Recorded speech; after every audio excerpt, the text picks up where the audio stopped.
Okay, we're back. My name is Clark Beckham, the runner-up of season 14 of American Idol, and we are going to break down the premiere of season 20, episode 1. Here we go.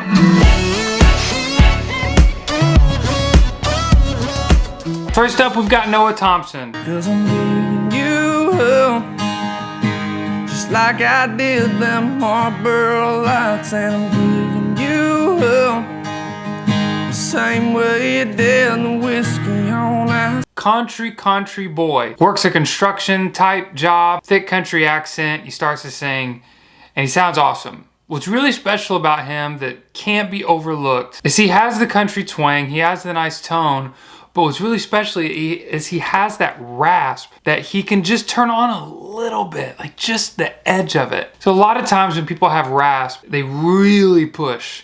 Like Caleb Kennedy last year, or even Chase Beckham last year. One of the big reasons why they made it so far was because the goodness of that rasp. Noah has that, but just a touch of it when he wants it to. He seems like he's in full control of when he brings that in. And it's a much more subtle approach, which can give notes the rasp and the sweetness at the same time. He's really good. Luke makes him redo the chorus and just wants him to do it more intentional. I can't remember the word he said, but basically, Noah had the issue of not enunciating super well, and this is super duper common with what I call bedroom singers. All singers, before they have experience playing live, their experience is just singing for themselves in their bedroom. And when you do that, the number one habit that you'll pick up is not enunciating very well, because you don't really think about enunciation. So that's very, very, very common for raw singers. Noah's friend says he's raw. All these other singers are doing warm-ups and technique, but he's just raw. And they laugh, and it is funny, but there's something to it. When you get really studied and you know what you're doing vocally and you go through all the technique, it can get in your head a little bit and can get in the way sometimes. But Noah didn't have that problem because everything that comes out of him sonically is straight from the soul. Next, we have Normandy.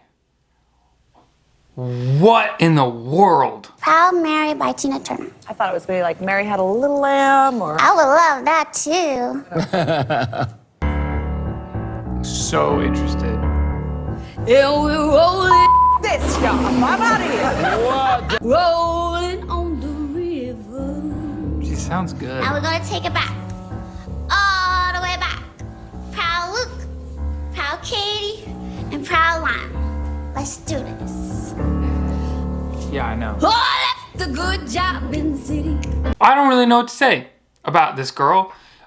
She comes in and the pitch of her voice is so high and squeaky, it is startling. And I'm thinking, there's no way she talks like that. But I'm like, well, maybe that's it. Maybe it is. Maybe that's just how she talks. And then she sings.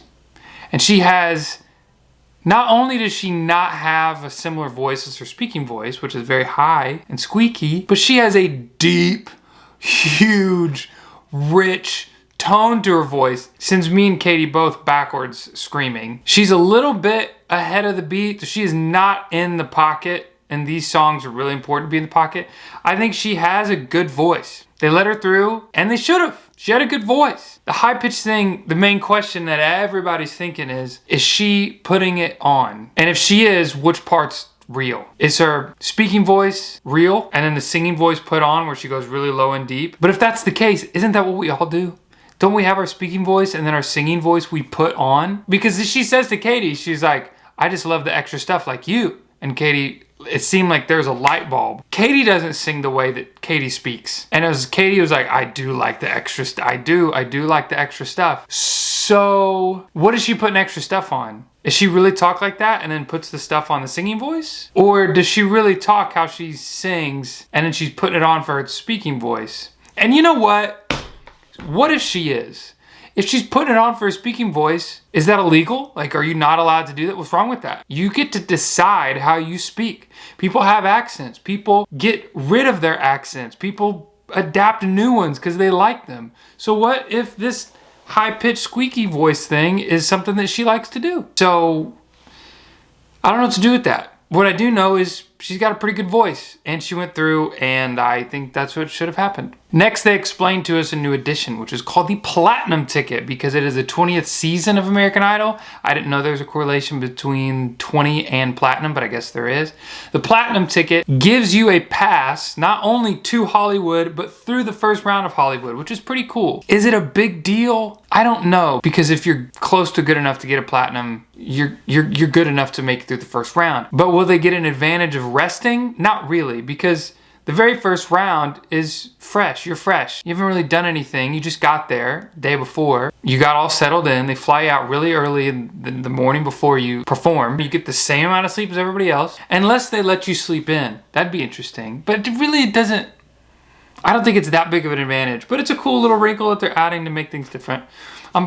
Whatever, cool. Next we have NICOLINA from Toronto, which is not the United States. Maybe North American Idol. She sings a Sarah Bareilles song called She Used to Be Mine. Wow. It's not easy to know. Ooh wee. I'm not anything. And rewrite an ending or two. Ew! For that girl that I knew was reckless just enough. Better Who gets hurt, but who learns how to toughen up when she's bruised. And she is messy, but she's kind. Oh my gosh, falsetto. What's really cool about her voice is it's so full and rich from top to bottom.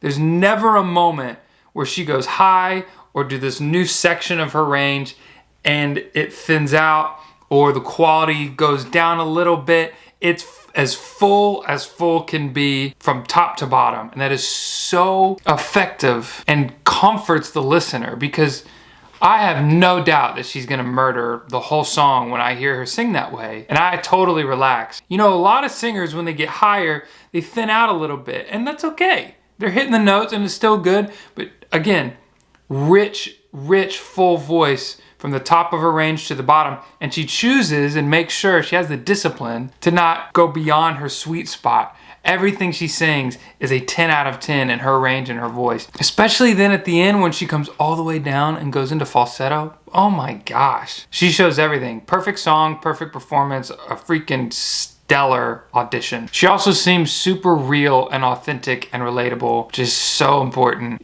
She checked all the boxes here. Next we have Tyler Allen. In love eternally. Oh man. Love will never end. Ew. And like the river finds. Now I see. Ugh. I believe in you and me. Church. I know you are my miracle. Oof. And yes, no, you're my dream. You're my dream come true. I was lost. Right now I am free. With a very, very heavy, sweet, heartbreaking story. Tyler has just lost his nephew seemingly recently as a 1-year-old little boy in a car accident. Really tough. He sings this song that he used to sing to his nephew as he rocked him to sleep. Katie and all of America is weeping at this point. He actually starts off sounding like he's looking for the key, and I thought to myself initially, oh crap. He's this really great guy with a huge personality, and he's not that great of a singer. He doesn't have the mojo. Not really starting in the right key, can't really tell the difference. But that proved to be just a short, tiny, minuscule hiccup, because once he gets on track after the first line, he is nailing the key and shows with his variety of runs and tone and notes that he plucks out of the air and scales that he runs on that he is very aware of the key and the intricacies of the chords that are being played and the song. and this is a really, really special performance. What makes him so special is not just that he's a great singer and has a ton of vocal talent. It's the character and uniqueness in his voice and in his person, in his personality, who he is. It makes him lovable and relatable, and you find yourself cheering for him, and then he sings the way he sings. One thing that he did that was so dirty. If you want to impress people, the way that you impress someone is you exceed their expectations. He hangs on the last part of a word, of a phrase, as the note is drifting to end. In that tail, in that end spot where it's drifting away, where you think it's over, he just hits these beautiful vowel shapes that twist and turn over these runs, and it is so gooey. You can definitely tell he has experience singing in the church. Real big, confident, wide vowels when he's singing big, and then squeezes back down. Huge range in vowel shapes. I believe in love, like those wide, kind of like Nat King Cole, and then brings it real narrow and exercises all of the tone. He's really special. And here's the thing. We've seen probably every season ever of American Idol really great R&B, soulful, churchy singers that have all the talent in the world. And it seems like they have some YouTube viral performances during their season on American Idol, but never really can find a way to push through to the end. They always kind of seem to run into some wall. I wonder if there's room for him and his style and what he's doing. I really hope there is. We're gonna see later, but he's not gonna be able to go all the way with old school Whitney Houston songs. Maybe I'm wrong. We'll see what he does in Hollywood. I really hope he sticks around for a long time. For members, you can click the become a member button prompt thing on this video below the screen, or you can click the link where it says join a member in the description below, and you can actually watch me watch the show live. If you're a member, it's only $5 a month, and it's pretty much like you're in the living room with me watching. You can see my live real-time reactions or non-reactions, and in the commercials I mute it and I talk about what I'm thinking. I kind of share these notes that I'm sharing now, and then we kind of talk in between the commercials in the chat. And if you're watching it later, you can just push play on my live the same time you push play on your TV, and then we can watch it together, you and me. It'll be great. Next is MADDIE Belle. She is a country girl. Comes in, guns a-blazing, tons of personality. And one thing that she does that a really good singer almost never ever does is she bursts out into song randomly as good as she can. Now, people with tons of energy might burst into song for fun or to make a joke or to sing along with something or to make a reference to a song. But you know, there are those people who will just randomly burst into song as good as they can sing just to try to blow people away and be like, here's my moment, check me out, at the most random times when no one's ready for that. That's what she kept doing, and I was like, oh no, maybe she doesn't really have the goods. And vocally, she didn't enough. She wasn't a bad singer, but she had some pitch problems. Her tone wasn't fantastic. Just vocally, she wasn't all the way where she needed to be to make it through, but she came in with tons of personality, super comfortable, tons of confidence, and with all that confidence to get 3 no's from the judges as they smile and laugh and thank her, it's tough. That's tough. And I thought she handled it really, really well, at least what they showed at the end. Next, they show a montage of these 2 girls, Cameron Champion and Danielle Finn, and they're talking about how they love, this is so annoying to me, how they love pushing singers, bringing them out of their skin and getting them to be better. Which, does that happen on the show? I'm sure. I'm sure there are times where people get better and get more confidence because of what the judges say and they improve in their voice. But so many times they push this narrative so hard when it is not the case in that present moment. With Cameron Champion, she just doesn't have a strong belting voice. She's very thin at the top. She's kind of squeezing that chest voice as high as she can, and she doesn't have that big booming mix or belting voice that you hear with other singers. And that's fine, there's just a weakness there. But Katie and the judges kept yelling at her encouragingly, not like berating her, but yelling like, come on, go for it. It's like, oh, that's all it takes. Like, it's just, oh, to sing better, you just have to go for it. That's not really how the science of vocalizing works. It's either there or it's not. And so she sang it again, but she sang it louder. And they're like, better? Stop. It's a technique issue. It's not a, come on, now you gotta do it harder. It's not like that. And then with Danielle Finn, who, woof, she's a beast. You took my heart and gave it a hold. Wow. Keep me in your mirror, but don't take your eyes off the road. Oh yeah. I loved her voice. She sang just a little bit. Timid isn't the right word. It wasn't timid. It was just subdued and soft because there's dynamics to when you sing. And they're like, come on, we need more. And so she's like, oh, okay, I guess I'll sing it louder. And then she sings it a little deeper and louder and moves on to the later part of the song where there is that meat. And they're like, aha, we did it. Like, no, you didn't do anything. She had to enter the whole time. The idea that you can change a singer's voice in 5 seconds is annoying. But back to Danielle. I liked her voice a lot. I think she was the looked over singer on this episode. They featured her, but she was one that I think could have had a lot more attention. Her tone was so good. So special. She's got the sauce. She's got the special juice. If you're liking this video so far, just while I'm talking right now, just go ahead and hit the like and subscribe. That makes a big difference, especially in the beginning of the season when I don't have a ton of people coming to watch yet. It helps the algorithm push this video up a little bit to the top so that people that are looking for American Idol stuff can see this. We've got Grace Franklin. Strumming my pain with his fingers, singing my life with his words. This is Aretha Franklin's granddaughter. Aretha Franklin was a guest mentor on my season, and I got to meet her, and she kind of talked to all of us at once. It was very special. They mention in the show that she brings her purse everywhere. That story is absolutely true. She performed on my season, and she had her purse with her and walked it on stage, sets it right down next to the piano, sings, and when she leaves, she picks up that purse. Story about the purse. She will not sing until she is paid in full in cash and she has it in her purse. So they pay her in full in cash, she puts it in her purse, and then she doesn't leave her purse backstage.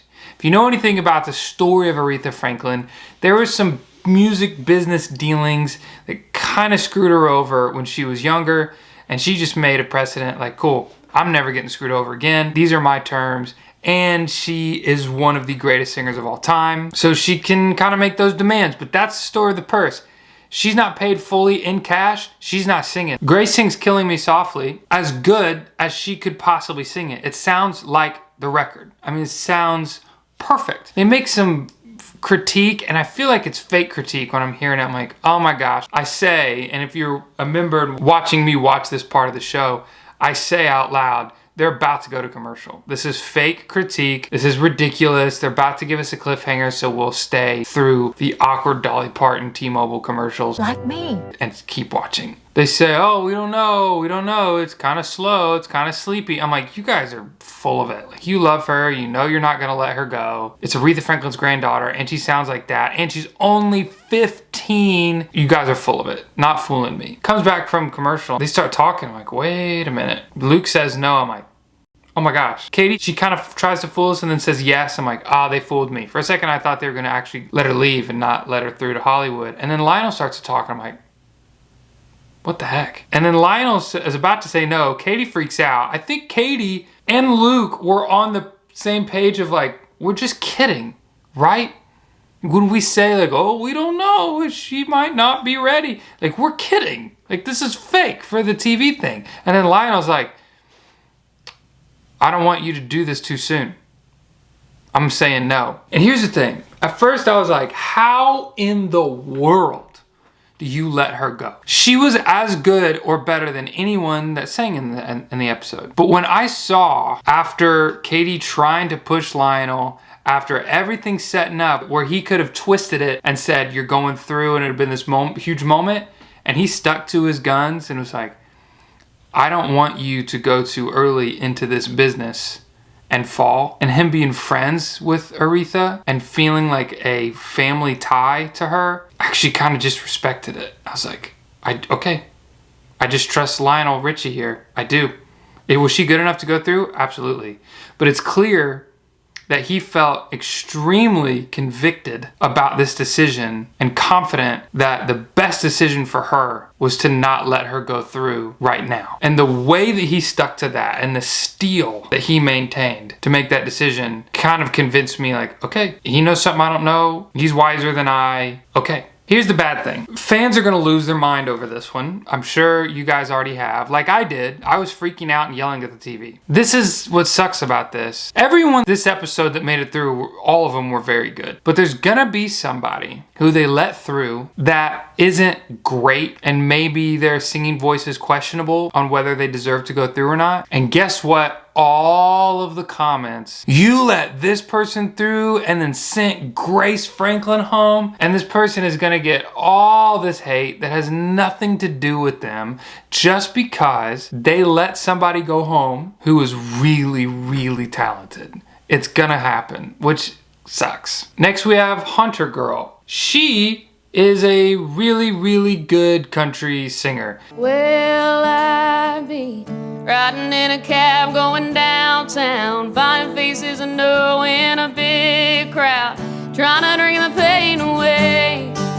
Luke says the best female country voice that he's heard while being a judge on American Idol, and I agree. When she starts to sing in the verse, middle of her range, she is a freaking V12 supercharged engine revving at 100%. She's so relaxed, but there's so much power and energy in her voice at the same time. It tells me like, oh my gosh, she's got a motor on those vocal cords. Some serious horsepower. Another thing that was really impressive that is really hard to do and shows that she has a lot of experience performing for people is how she keeps her eyes open and smiles, shows no strain when she's singing. They have her raise the key and it's just as easy. I think she's got tons of room at the top of her range, but the reason that she chose that key and she can do a bunch of keys is because usually, and I fall into this too, usually singers only have that punch near the top of their range. So they pick a key that's near the top of their range. She has that punch from the top to the bottom. So she can change keys probably 3 full steps. Later there's a segment where Luke is like, hey, you know what? That HUNTERGIRL, she's pretty good. I want to have her sing at my bar in front of some country fans. Let's just call her up like it's spontaneous. So they call her up and she just happens to be in full makeup and in exactly what she's wearing for the performance later at the bar. And they tell her, we want you to play at my bar. And she's like, oh my gosh, what the heck? Are you serious? Again, in full makeup and exactly what she's wearing when she goes to sing for the bar. So it's like, okay, I think clearly she knew, but she does a pretty good job of acting genuinely surprised. We had to do that sometimes. Biggest pet peeve that the producers did while I was on the show. They would tell us the surprise that was about to be announced to us and then say, okay, now we're gonna film you being told that, pretend you don't know. We're like, why didn't you just actually surprise us? Like they told us, hey, you're going to Nashville on a private jet to see Scott Borchetta's studio. And we're like, oh my gosh, it's sick. Okay. Now cameras are on. Scott's gonna come tell you that. Act like you don't know that and you're surprised. Like, why not just tell us? Anyway, we were awkward. She was not. She knows how to do it, so good for her. Then she sings at the bar. She sounds great. Proves my point that she has a ton of experience singing live. It sure looks that way. She's killing it. Then Luke comes and starts singing Lionel, Shake It For Me. Corny. I'm sure Middle America loves that. I'm just like, blech. So corny to me. His voice is super tuned. It's super produced. It's like, okay, let's get back to the show. One more thing about Hunter. She's ready to be a country star today. Vocally, she's ready. So I want to say now, if they try to say later that they developed her, I am gonna lose it. Because she's already there. She's 100% ready to be a star right now, today. We got a couple more. We got Cole HALLMAN. Just about a year ago, oh, I set out on that road, seeking my fame and fortune, looking for pot of gold. I like this guy a lot, and I think America has fallen deeply in love with this dude. He is relatable, incredibly charming, incredibly lovable, has a sweet story, a sweet sister, and lovely mother, and he is a bona fide, authentic artist. Oh my gosh, it was so funny when he was like, I'm intimidated. All these people look prepared. They're wearing leather jackets and stuff. That is so funny because that is so exactly what it's like. For these TV auditions, so I auditioned for America's Got Talent and The Voice and American Idol. And all three of those experiences, you come in and there is a look that everyone is adhered to. And you're like, oh crap, I'm in jeans and a red shirt. What am I doing here? They're in these nice tailored clothes and their jeans are perfect and leather. It's so funny. Everyone literally is in leather jackets and like hats and chains, and I thought that was so funny. But here's the thing. Everyone's chasing that look. They want to look like $1 million, which is great. It's just them doing their due diligence. But when the X Factor walks into the room, it doesn't matter what they're wearing. It doesn't even matter what song they're singing. When Cole walked into the room, it didn't matter because he sang and he played the way that he sang and the way that he played. Really special, really authentic, reminded me of James Bay. A sweet vocal tone that you could listen to forever. He's gonna go really far. He reminds me of Hunter Metz from last season. Also, they're gonna make him look really cool. If he's open to the stylists and what they do, and the stylists are great, they don't make you do anything that you're not comfortable with. You have the final say of what you wear. But if he opens up a little bit and lets them make him look really cool, he's gonna look and become a stud. Next we have DELANEY. Under the glow of the very bright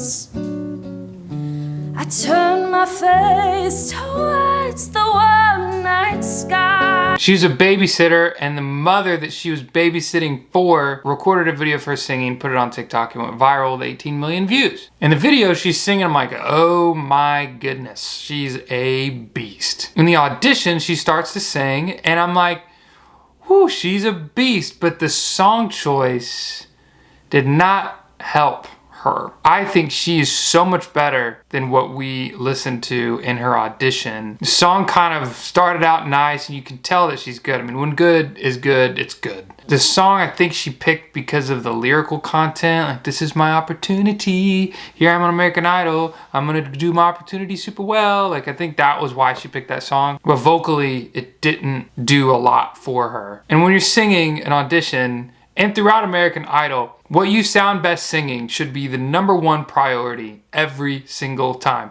Over relevance of the song, over when the song was, over the lyrical content, over everything.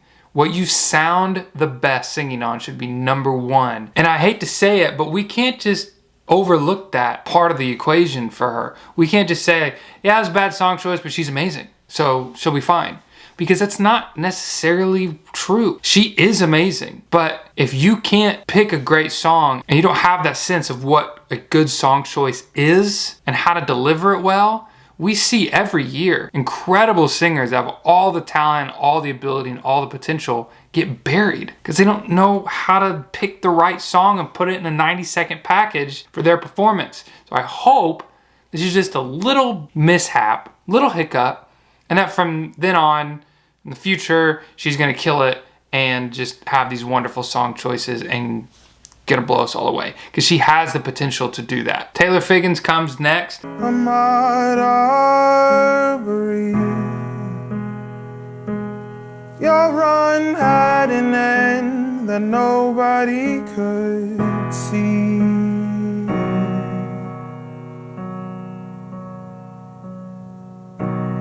Little black boys don't run outside or play with water guns at night. They run away from red and white blue lights. He walks in so full of light, and right when he starts talking and smiling, I'm like, oh my gosh, I want him to be good so bad. He is a writer, he writes songs, he says he's writing stuff for TV and plays, and he's just a very creative writer in general. He sits down at the piano, starts to play and sing, and we quickly realize this is a deep, deep, deep song. As far as the singing goes, sounds great. From his heart. They give him like 4.5 minutes to sing, which is crazy. Definitely the longest singing audition I've ever seen on American Idol. Now, the content of the song is going to be polarizing. There are gonna be a lot of comments. A lot of people are gonna be upset or offended by the content of the song. Here's what you have to think about. He could have just come in and sung something real simple. He could have come in with an Otis Redding song or a Sam Cooke song or a Maroon 5 tune and just really did his thing with it. But he didn't. He chose to sing something that was close to his heart and meant something to him. And it was a risk and was very vulnerable. I've been in those situations where if you're performing for a live audience and you just sing something that's really good and really fun and they love it and then you're kind of in this vibe, it's great. As soon as you sing a song that's deeply, deeply personal and vulnerable, it's a tough atmosphere that you bring into the room. And then I've got to honor him about, because no matter what you think about the content, the fact is he sang from the depth, the innermost part of his heart and what he believes in. And whether you agree with what he's saying or not, his genuine, true, authentic perspective and the principle of what he's singing about and what he believes in passionately, and for him to take the risk to open up in that way and sing it. If that's not what music is, then I don't know what art is and what the purpose is. So whether you are in full agreement and championing every lyric that he said, or if you don't see the world as he sees it, as a lover of music and art, I support his deep, passionate, emotional, raw picture of his heart that he presented to us. That's all we want in a singer and in a musician and a creator. Okay, that's it for me. You guys, thanks for watching. We're gonna do this every Monday night at 7:00 p.m. Central. If you're really special and you want to watch Idol with me as a live stream, and we can talk in the commercials on the chat, you can become a member for $5 a month. Thank you for watching this episode of the Idol Breakdown. Go tell your friends about it, and I'll see you next week.